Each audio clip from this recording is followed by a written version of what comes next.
పీకొస్తున్నావు అంటే అంబే అరిచేతులు ఉవ్వోకేదో తెలియక తక్కన అయినా అంబా ఏంట్రా? మా తాతల కాలం నుంచి అమ్మ అనటం మామూలు అయిపోయింది, అందుకని వెరైటీగా ఉంటుందని అంబే అంటున్నాను. ఏ అమ్మ గొంతు బాగాలేదా? ఆయనకి పెద్ద గంటసాల గొంతు, బాగోగులు ఒకటే తక్కువ. పట్టు. ఏమిటమ్మ ఇది? చారు.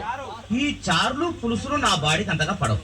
కాసింత మాంసం కూర, చికెన్ కురుమో, చేపల పులుసు అంటే వేసుకోమని ఎన్నిసార్లు చెప్పాలి? నిన్ను కష్టంలో పెట్టా, నా మొగుడే నన్ను నిలదీసి అడగడు. నీకెంత పొగరా? పోరా. పోతాంలేమమ్మా, పోకపోతే నీతో కాపురం చేస్తామా? నీ ఇల్లు కాకపోతే 100 ఇల్లు. అంబే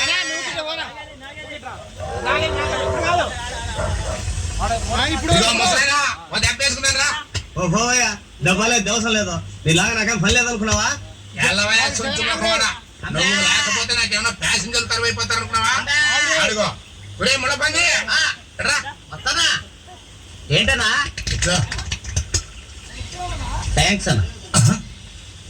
ఏంట్రా నల్ల పెంకు నా పక్కన కూర్చున్నా? నీకు నాకు ఎంత తేడా ఉందో తెలుసా? తెలుసన్నా, కనీసం నేను అడుక్కుంటున్నాను, నువ్వు అది కూడా చేయట్లేదు కదా. 10 కొంపల ఫుడ్ తినేసరికి గుండు బలిచిందా?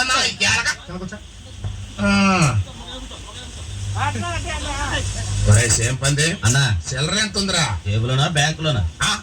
నీ ముఖానికి బ్యాంక్ అకౌంట్ ఒకటా? నీకు లేదా? యాదవ్ పెన్షన్ లేచామంటే నరుకుతా. తొందరరా, ఒక ఆట వేసుకుందాం. చెయ్యి గులబలాడుతున్నాయి. ఉండనా ముందన్న తినాలి, ఆలస్యంగా తింటే ఆరోగ్యం పాడైపోద్ది. ఏం కూరలరా? ఏముందిలే అన్న, చేపల పులుసు, చింతసూరు పప్పు, కోడిగుడ్ల ఫ్రై, 2 పచ్చళ్ళు. వీటిలోంచి పెరుగు పంపిస్తే ఈ పూట ఎలాగో గడిచిపోద్ది.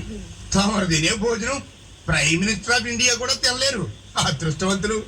గొంతు సవరించి గట్టిగా అమ్మా అన్నారు, నా అదృష్టం నీకు పట్టుద్ది.